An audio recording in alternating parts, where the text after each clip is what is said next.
विरार येथील प्रसिद्ध जीवदानी देवी मंदिर हे भाविकांच्या श्रद्धेचा विषय आहे।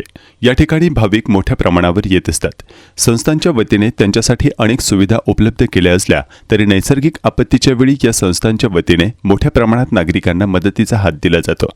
गेल्या आठवडाभर वसई विरारमध्ये पाऊस सुरू असून ठिकठिकाणी पाणी भरले आहे। अनेकांच्या घरात पाणी गेल्याने त्यांच्या चुली पेटल्या नाहीत।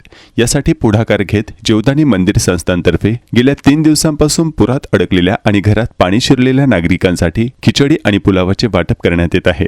आतापर्यंत संस्थांतर्फे 50,000 नागरिकांना याचे वाटप करण्यात आले आहे।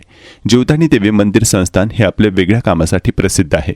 संस्थेतर्फे पालघर जिल्ह्यासाठी फिरता दवाखाना, रुग्णासाठी डायलिसिस सेंटर, सामुदायिक विवाह सोहळा असे अनेक समाज उपयोगी कार्यक्रम राबवत असते। कोरोनाच्या काळात तर संस्थांतर्फे जवळपास 1 कोटी नागरिकांना 2 वेळचे जेवण पुरवण्यात आले होते। तर आता गेल्या आठवडाभर पडणाऱ्या पावसामुळे अनेकांचे संसार उघड्यावर आले आहेत। घरात आलेल्या पाण्यामुळे त्यांच्या चुली पेटलेल्या नाहीत हे लक्षात घेत जीवदानी मंदिर संस्थानने पालिकेतील नगरसेवक आणि स्वयंसेवी संस्थांच्या मदतीने पाणी भरलेल्या ठिकाणी खिचडी आणि पुलावाचे वाटप केले आहे।